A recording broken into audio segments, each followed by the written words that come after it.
la question de la violence, pourquoi est-ce qu'il y a de la violence alors qu'a priori tous les humains rêvent de pouvoir vivre en paix pour eux, pour leurs proches?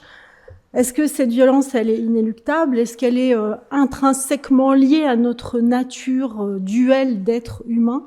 Ça fait partie des questions qui, pour moi, ont émergé quand je me suis intéressée à ces sagesses. Donc, sagesse et philosophie des peuples racines, donc en tant qu'auteur, journaliste, mais d'abord peut-être en tant qu'humaine, chercheuse de sens. Donc, je suis allée à la rencontre un peu des peuples, mais aussi, surtout, des sagesses et philosophies de ce qui anime ces sociétés au départ et depuis la nuit des temps et qui, parfois, est resté vivant jusqu'à nous. Et donc, quand je me suis intéressée à ça, j'ai eu la surprise de découvrir, par exemple, que dans certaines langues, maya du Mexique notamment, ou chez les Kogi de Colombie, il n'y a pas de mot pour dire ennemi. Tout simplement parce que pour eux, à l'origine, ce concept, il n'existait pas. Un peu dans la même lignée, j'ai découvert dans les langues natives d'Amérique du Nord, notamment le Lakota, qu'il n'y a pas de mot pour dire liberté. Alors pourquoi ? Simplement parce que pour eux, à l'origine aussi, la non-liberté n'existait pas. Donc il faut imaginer, quand les colons sont arrivés sur ce continent, ils ont vu des gens qui avaient l'air de fonctionner ensemble, des hommes et des femmes qui semblaient libres et qui avaient l'air de fonctionner sans avoir besoin d'une autorité. Il y avait des guides, bien sûr, mais il n'y avait pas une autorité avec un pouvoir hiérarchique. Et donc les indigènes, eux, ils étaient choqués de voir ces arrivants-là, qui étaient là et qui, eux, se soumettaient au pouvoir militaire ou religieux. Et donc ils les ont traités notamment d'esclaves. Ils les traitaient carrément d'esclaves parce qu'ils acceptaient de se soumettre au pouvoir d'un autre. Alors que eux vivaient une forme de liberté, de souveraineté personnelle qui, à l'époque, pour nos cultures, était juste tout simplement inconcevable. Et finalement, pour nous, aujourd'hui aussi, ça peut paraître un rêve, une utopie, quelque chose d'inaccessible. C'est intéressant de se dire juste que, tiens, il y a des humains à une époque, et peut-être encore aujourd'hui, certaines sociétés, qui peuvent concevoir les choses comme ça, qui peuvent avoir un tel mode de pensée. Et en tout cas, tant qu'ils ne sont pas confrontés à nos cultures qui, eux, ont vu ces peuples comme des peuples à soumettre et comme des ennemis. Alors, ce sont que quelques exemples, et alors, loin de moi l'idée de vouloir généraliser, mais donc juste, je vais vous préciser de qui je parle quand je parle de ces peuples-là. Donc, les peuples racines, officiellement, c'est 476 millions de personnes réparties en 5000 groupes dans 90 pays un peu partout sur la planète. Ils représentent 6,2% de l'humanité. Et l'ONU considère qu'ils sont les gardiens de 80% de la biodiversité de la planète. Alors évidemment, 5000 groupes, ça fait une immense diversité de cultures, de façons de vivre et forcément de façons de penser. Mais moi, ce qui m'a intéressée, on va le voir, c'est il y a des éléments communs. Et ces éléments communs qu'on retrouve donc universellement chez ces peuples, c'est lié au fait qu'ils se savent quelque part gouvernés par la vie, gouvernés par le vivant. Donc l'idée, elle n'est pas non plus de dire que ce sont, de les idéaliser, qu'il n'existe pas de violence dans ces sociétés-là. Ce sont des sociétés humaines, et comme toutes les sociétés humaines, elles ont leur part d'ombre. Donc la violence y existe, la discrimination, le rejet. Il y a eu des peuples guerriers, donc tout ça a existé, existe parfois encore. Donc, bien sûr, dans certaines sociétés plus que d'autres. Et donc, l'idée, ça n'est pas de dire que ce sont des modèles de perfection et des modèles de paix, mais alors d'autant plus que parfois, aujourd'hui, et encore, ils sont confrontés justement à notre modernité, que leurs sagesses sont mises plutôt à l'épreuve. Mais moi, ce qui m'a touchée donc, dans ces sagesses et dans ces philosophies, c'est précisément qu'elles ne se voilent pas la face, en fait. Elles tiennent compte de la dualité qui est en nous et elles font en sorte surtout de la reconnaître, de l'accueillir et de l'accompagner. Et donc dans mes recherches, moi, c'est plutôt ce côté inspirant des traditions de ces peuples qui m'a intéressée et de ce qu'elles peuvent réveiller en nous. Alors, je le disais tout à l'heure, ces sociétés, elles ont cet élément commun qui est d'être en lien avec le vivant, et c'est ça, à mon sens, qui leur a permis de vivre ensemble depuis si longtemps et de traverser les épreuves malgré toutes les difficultés que rencontrent ces peuples. Et donc ce lien, je dirais pour ces peuples, l'idée c'est qu'ils ont conscience de faire partie de la terre, parce que ils vivent encore en lien avec la nature, ou parce que leur culture ont gardé en elle inscrite la trace de ce lien profond. Et ce lien, il est physique, il est viscéral, il est sensoriel, puisqu'il y a un lien sensoriel au quotidien qui est réveillé chaque jour avec la nature, ou qui est présent dans les histoires, dans les textes, etc. Et ce lien, moi je dirais même qu'il est sensuel et qu'il est affectif. C'est vraiment un lien d'amour, c'est être amoureux de ce qui les entoure. Et ce lien-là, il faut savoir qu'il est à la source de leur connaissance et de leur savoir. Et aujourd'hui, la science s'intéresse vraiment particulièrement à leur connaissance très pointue du terrain. Et c'est aussi à l'origine de leur façon d'être au monde, qui est autre que la nôtre peut-être. Je dirais que cette conscience de faire partie de la Terre, elle les rassemble autour de la Terre, au lieu de les diviser comme nos cultures qui veulent plutôt se l'approprier et qui divisent les individus. Donc il y a une conscience d'appartenir à un mouvement plus grand qui les dépasse. Et ce mouvement, eh bien, il est fait d'harmonie et parfois de chaos. Et dans ces visions, l'humain a un rôle essentiel à jouer dans son équilibre pour renouveler le monde, en fait, quelque part, à chaque génération. Alors, un mot sur cette idée d'harmonie, c'est une idée que j'ai retrouvée dans toutes les sagesses sur lesquelles je me suis penchée. Il y a des mots dans ces langues, donc chez les Kogi par exemple, c'est Yuluka, et Yuluka ça désigne une forme d'harmonie entre l'intériorité de l'être humain et les conditions extérieures, quelles que soient ces conditions, donc c'est quelque chose qu'ils travaillent. Les Hopi d'Arizona ont le mot Novoiti. Les Navarros d'Arizona également, enfin, qui sont vers l'Arizona et autour, ont le mot Ojo. Pour eux, c'est carrément une voix de sagesse, en fait. L'idée, c'est que dans ce mot Ojo, il y a la compassion, l'équilibre, l'amour, l'humour, la santé, la prospérité, etc. Et que le travail de l'être humain, c'est d'aller nourrir cette voix-là. Et dès que quelque chose intervient qui est une forme de dualité, eh bien, on la laisse de côté et on continue de nourrir Ojo. Les Maasai, eux, ils ont le mot Enshipai, qui consiste à travailler en soi la joie. C'est une forme de joie tranquille, et ça, c'est le travail de l'humain, de nourrir cette joie. C'est pour eux l'énergie de la vie qui rassemble les humains. Chez les Maoris, on a Kota Inga qui parle d'unité, d'être ensemble, de solidarité. Et en fait, ce que nous raconte l'existence de ces mots qui sont vraiment au centre de ces sociétés, c'est qu'ils ont une vision commune que la vie, la nature, les écosystèmes ont à l'origine une harmonie intrinsèque.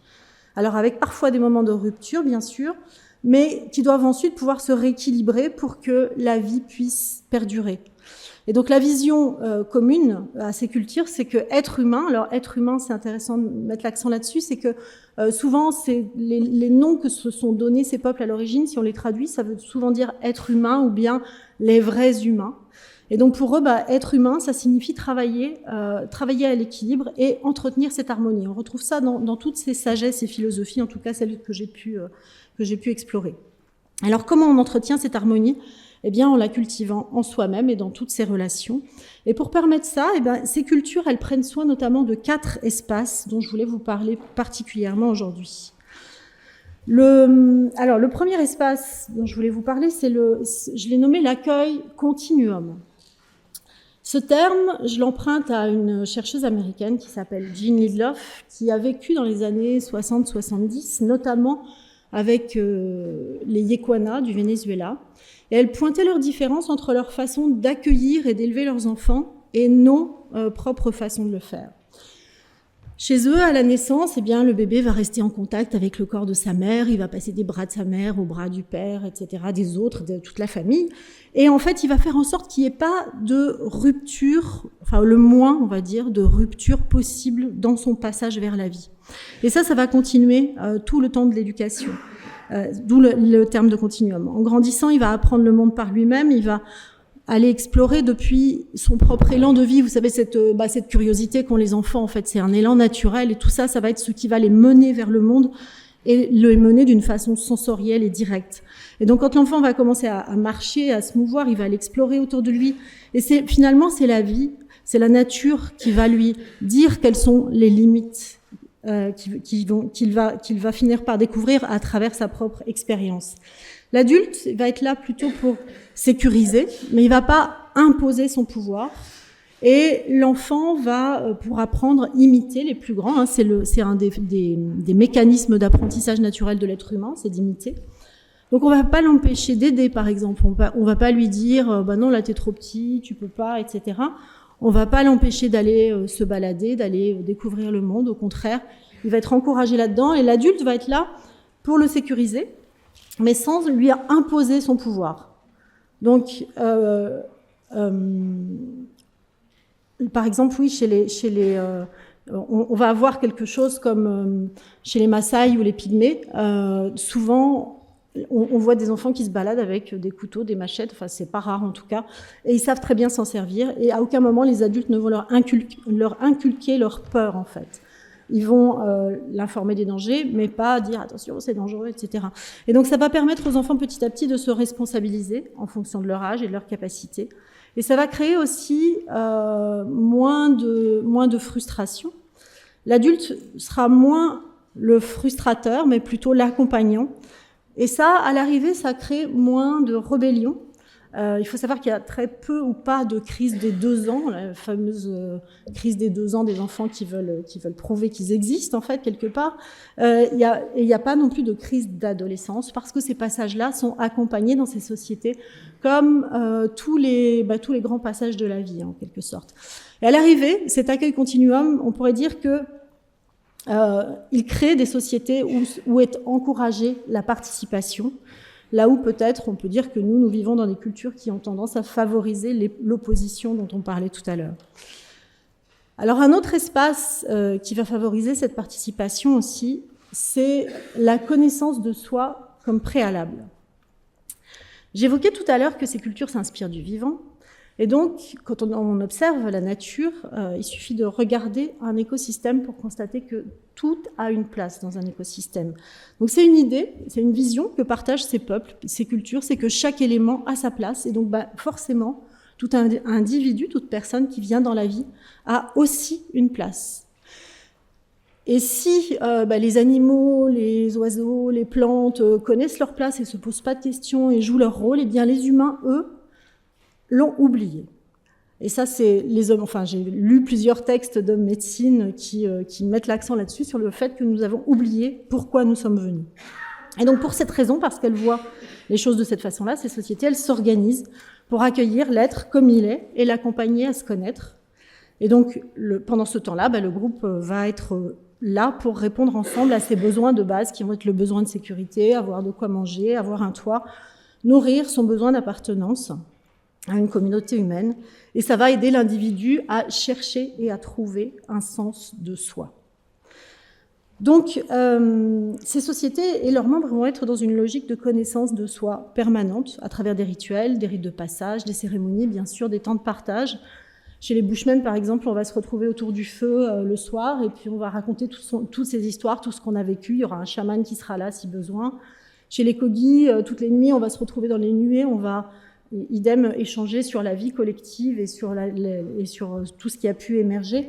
Et en fait, à travers ces espaces, le collectif va se reconstruire en permanence et chacun va pouvoir y réajuster sa place également. Les Navarros ont cette vision que dès que quelqu'un ne va pas bien, eh bien, alors ils vont organiser une cérémonie de guérison parce qu'ils considèrent que tout mal-être d'un individu appartient à la communauté.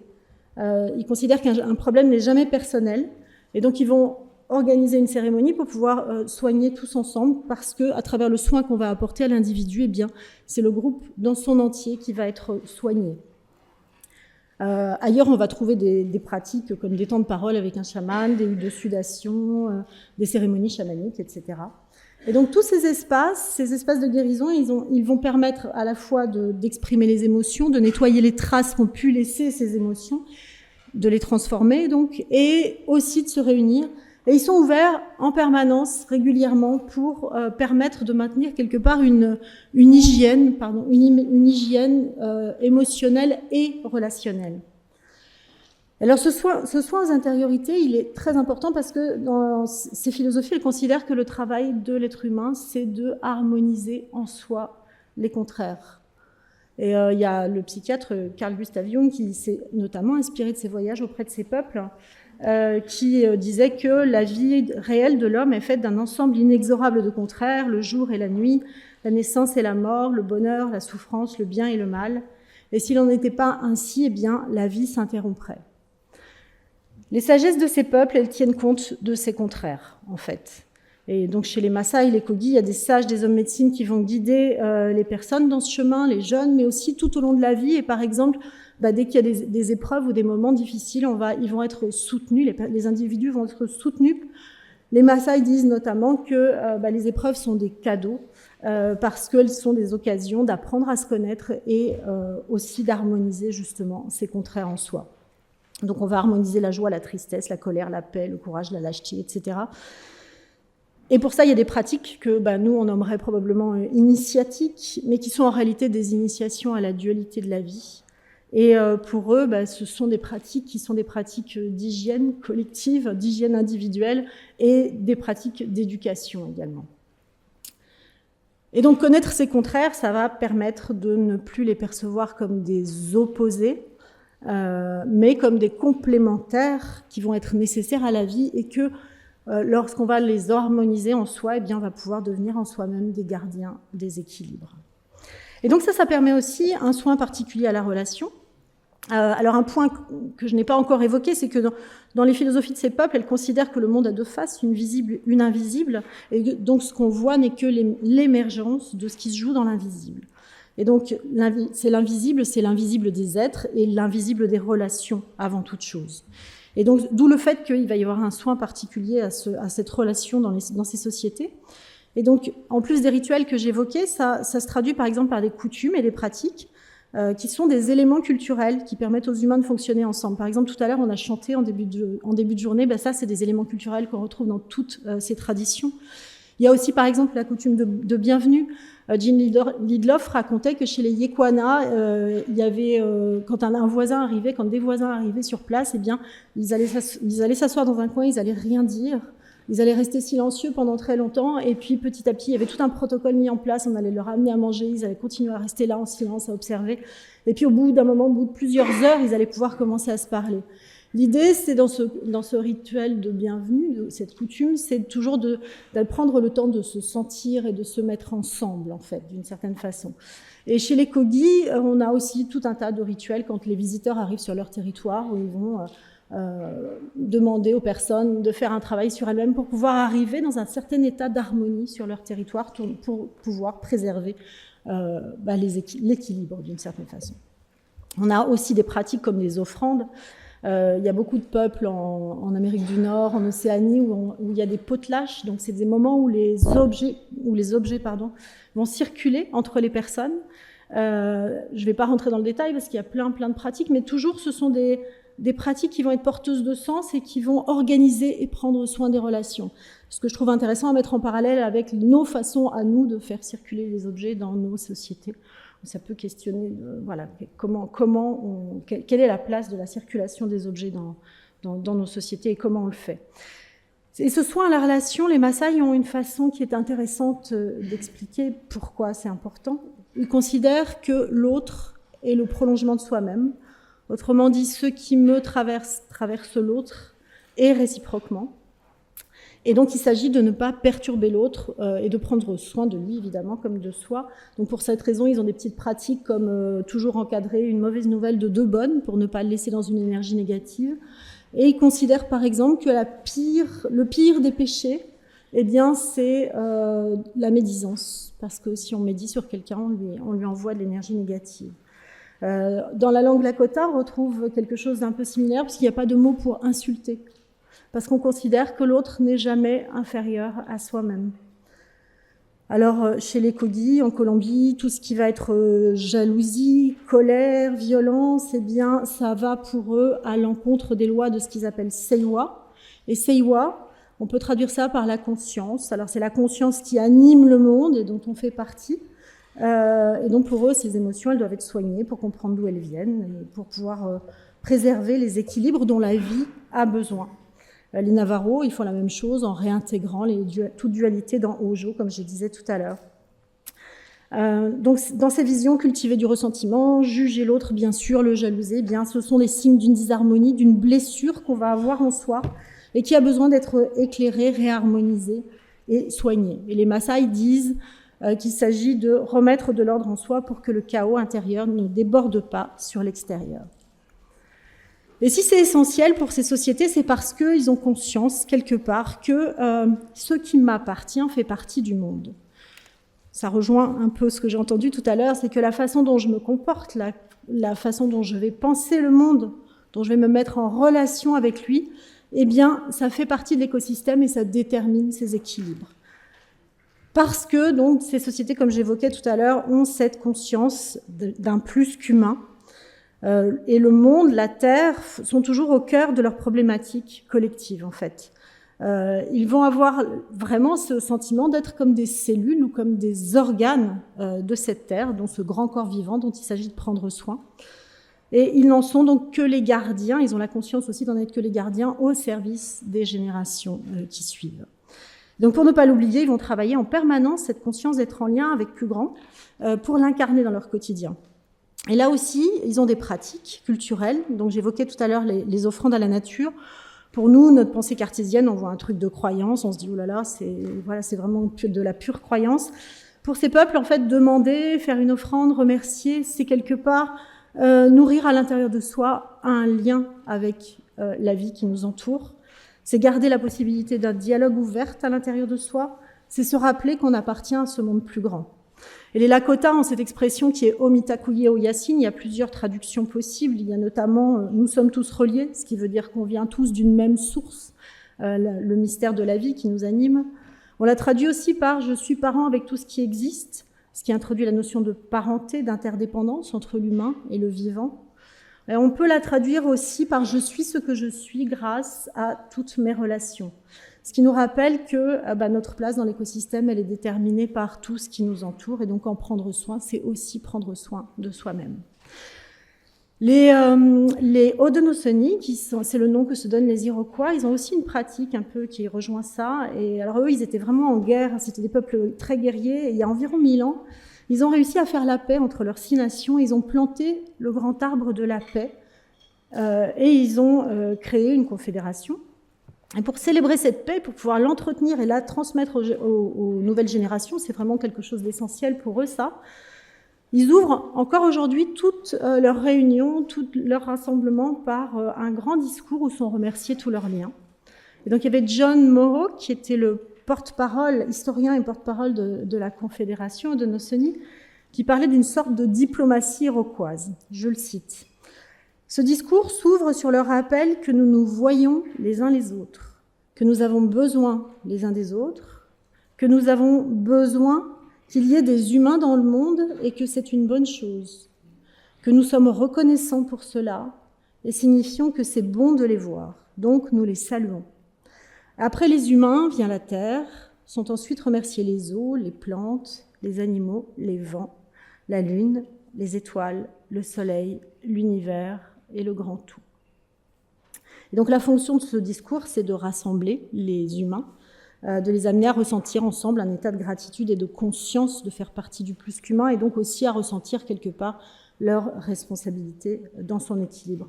Et John Mohawk précisait, et quelque part je le rejoins, ce discours représente ce sur quoi tous ceux qui sont sains d'esprit dans le monde devraient s'accorder. Alors pour terminer, je voulais dire un mot sur les pistes en fait que nous indiquent les sagesses de ces peuples dans notre rapport, dans notre rapport au monde, aux autres. Je vais un peu vite parce qu'il ne me reste pas beaucoup de temps, et à nous-mêmes. Je dirais d'abord, elles invitent à restaurer des cultures du continuum, à diagnostiquer les espaces en nous, entre nous et dans nos liens au monde, où on va cultiver la rupture pour pouvoir y remettre du lien. À encourager la participation, là où on a tendance à cultiver l'opposition, autrement dit, à remettre du « et », de la reliance là où on a un peu le réflexe dans nos cultures à mettre du « ou » et de la séparation. Et un des espaces que nous séparons beaucoup, c'est le temps. Et ce temps, justement, il est coupé de son rythme naturel.